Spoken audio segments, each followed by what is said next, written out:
Baby boy ke baby girl? Baby girl. Ke tuan tak nak baby girl, nak baby boy? Ada satu tempat namanya Yathrib. Sekarang nama Yathrib adalah Madinah.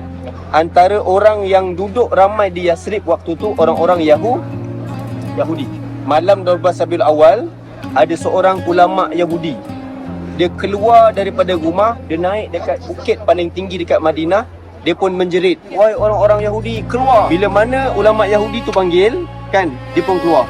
Maka ulama Yahudi ni sebut apa? "Wahai orang-orang Yahudi, pada malam ni kalau kamu tengok dekat langit, bintang Muhammad dah muncul." Bila bintang Muhammad dah muncul, apa yang berlaku?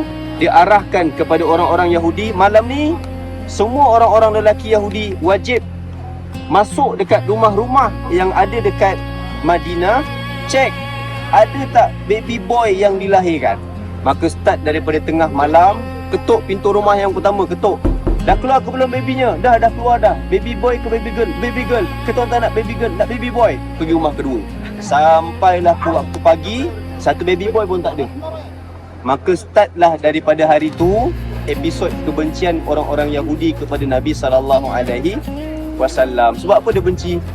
Sebab mereka mengharapkan Nabi terakhir keluar daripada bangsa Yahudi.